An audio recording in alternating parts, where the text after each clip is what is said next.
Último ano, bom dia! Essa bela sexta-feira, né? Estamos aqui. Hoje não é mais 10, mas são 11. Mas é o seguinte: essa aula corresponde à aula passada, tá bom, pessoal? Aula de ontem. Nós, por problemas técnicos, não tinha como colocar ontem, mas enfim, colocamos hoje. Tivemos uma aula presencial onde nós falamos um pouco a respeito da página 81, tá bom? Do nosso livro didático. Estudamos mais um pouco a respeito das reformas e da contra-reforma da Igreja Católica. E as dicas que eu vou passar para vocês é para que vocês consigam responder essas atividades do livro, tá bom? A gente vai esquematizar direitinho para que você não tenha nenhuma dúvida e só transforme nosso esquema em argumento. Não é difícil não, gente. Argumentar é simples. A gente ainda começa com compreende-se, por exemplo. Começar a responder uma questão, compreende-se, né? A respeito de cada assunto, enfim. Compreende-se a respeito da reforma protestante, que ela foi muito importante para se criar novas doutrinas religiosas, se possa compreender o valor de cada religião separadamente, a tolerância que cada um deve ter a respeito de outra. A gente vai ter questões desse tipo aí, né? O respeito que cada religião deve ter com relação a outra religião. São caminhos diferentes, caminhos que podem chegar ao mesmo objetivo, né? Então, independente de qual religião a pessoa possa pertencer, hoje são muitos caminhos, mas esses caminhos, para serem construídos, teve muita briga, muita confusão, muita reforma, enfim, tal. Então nós vamos aí ver a página 81, da qual nós temos aí um pequeno texto, né, na primeira questão. E o pequeno texto, ele fala um pouco sobre essa reforma e a contra-reforma que nós falamos na aula passada, tá bom? Na dúvida aí, vê a aula passada, vê a aula de quarta-feira, tá? A aula de quarta-feira é muito importante que você reveja essa aula para tirar alguma dúvida sua, porque a gente vai partir para as questões e a gente vai somente dar a dica para você responder. A primeira questão tem letra A e tem letra B. Letra A e letra B. A letra A pede que você faça um pequeno texto sobre o Tribunal do Santo Ofício. Tribunal do Santo Ofício. Esse tribunal, imaginando para que serve um tribunal, você vai entender que ele serve para fazer um julgamento, né? O tribunal é para julgar. Se a pessoa é inocente ou não, aí já é outra história, mas o Tribunal do Santo Ofício também ele é um produto da chamada contra-reforma. Então não tem como você falar em Tribunal do Santo Ofício sem você citar a contra-reforma. Então você começa mais ou menos assim. Compreende-se que esse Tribunal do Santo Ofício foi um produto da contra-reforma da Igreja Católica para fazer o julgamento daqueles que ela considerava como hereges. Viu? Dentro desse julgamento, a Igreja Católica poderia ou não absorver ou condenar esse herege. Que poderia ser absorvido ele, digamos, pedindo perdão, pedindo penitências e até mesmo, digamos, pagando alguma coisa com relação a indenizar a igreja, né? E essas heresias geralmente eram punidas, né? Punição mais branda, punição mais pesada. Se a pessoa não negasse suas crenças, ele poderia ser até queimado numa fogueira, como uma condenação mais dura, né? Condenação mais dura. E além das torturas que a pessoa poderia sofrer por defender ideias diferentes das ideias da igreja. Por exemplo, qualquer um pode ler a Bíblia e interpretar a Bíblia com a inspiração divina. Dizer isso no século XVII seria uma heresia, viu? Só em falar isso já é uma heresia. Então tentem fazer um argumento. Não precisa ser um texto grande também não, apesar de ter cerca de 10 linhas. Eu acredito que em 5 linhas você consegue fazer um textinho com um argumento bem sólido a respeito do Tribunal do Santo Ofício. É um tribunal que servia para julgar os hereges que iam contra as doutrinas ensinadas pela Igreja Católica. É isso que compreende-se desse tribunal. A letra B pede que você também faça um pequeno texto sobre a Companhia de Jesus, que foi uma organização pertencente à Igreja Católica, que também é resultado dessa contra-reforma, bem aqui. Tá bom? Essa companhia é um resultado da contra-reforma, à medida em que os padres, os sacerdotes da Igreja Católica se davam ao trabalho penitencial, vamos dizer assim, um trabalho de atrair mais fiéis, baseados numa busca desses fiéis. E quem ia fazer essa busca? Os jesuítas, né?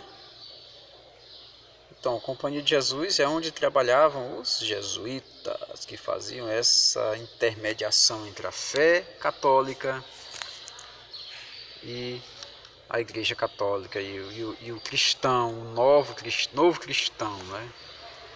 Então, é o seguinte, aí a Companhia de Jesus, você pode colocar isso. Compreende-se que é um produto da Contra-Reforma, do qual tinha por objetivo lançar os jesuítas às regiões mais distantes, né?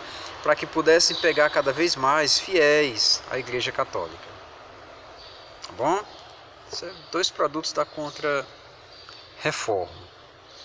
A segunda questão, ela pede que você analise a Santa Inquisição. A Santa Inquisição, né? Afinal de contas, ela foi criada para investigar e punir os hereges.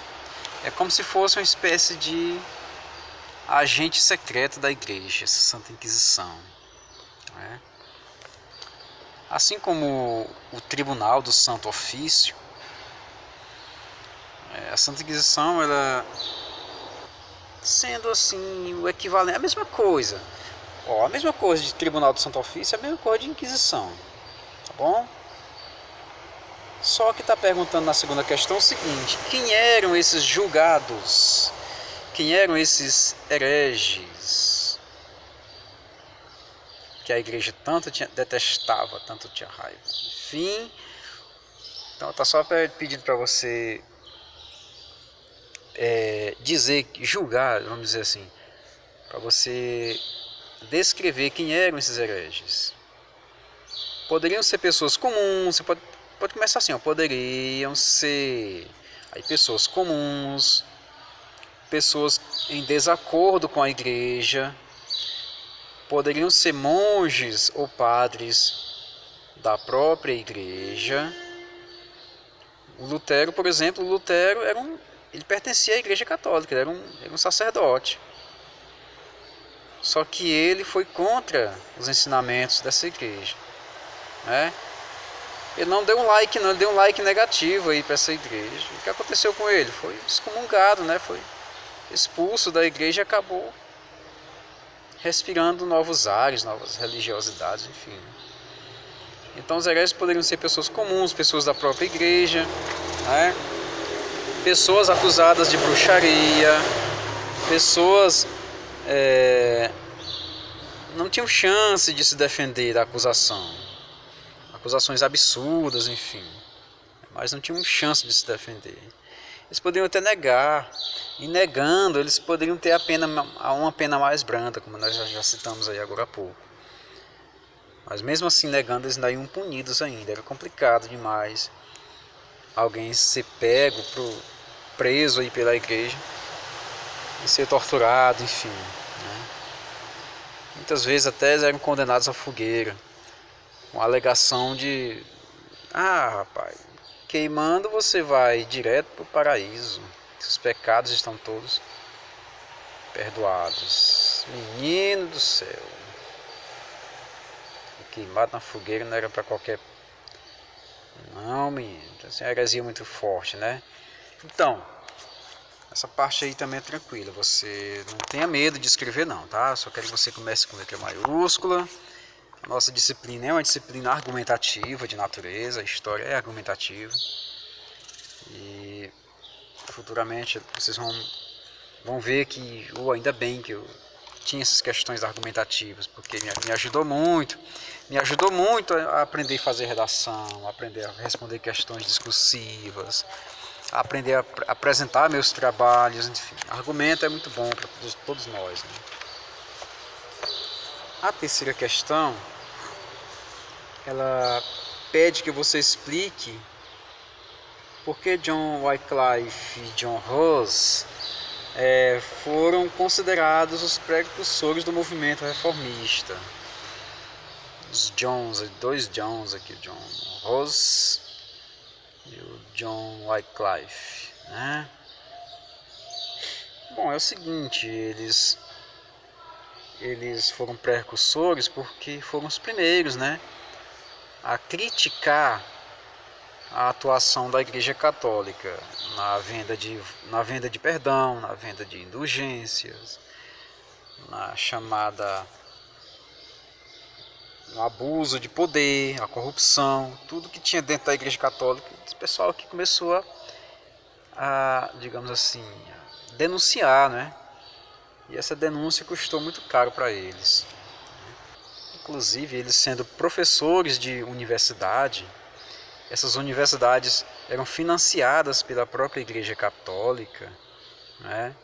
Mas mesmo assim eles tiveram a coragem de denunciar os crimes, né, da Igreja. E dessa forma, eles foram, digamos assim, levados à questão, né, levados a uma inquisição. O que aconteceu? Assim, eles foram excomungados, expulsos da igreja, né? O John Rawls, por exemplo, foi queimado na fogueira, de acordo aí com a própria igreja, foi direto para o céu, as cinzas. Eita! Mas é assim mesmo, né, gente? A história tem essas coisas. Você só não pode detestar o passado, não tem por que detestar o passado. O importante é que você aprenda com o passado. Aprenda com o passado, entenda o presente e se planeje para o futuro. Essa é uma das funções da nossa ciência humana chamada história, né? Então, por mais que a gente se revolte com muitas coisas do passado, mas é assim mesmo, é normal. É comum o ser humano se revoltar com injustiça. Pois é, então é isso. Na próxima aula a gente continua da letra B da terceira questão, tá bom? E fazemos mais questões, estudamos mais um pouco a respeito da reforma e da contra-reforma na religião. Um grande abraço aí do tio. Fiquem de paz, de boa, se cuidem, saúde em primeiro lugar, conhecimento também é importante. Valeu, pessoal, tchau.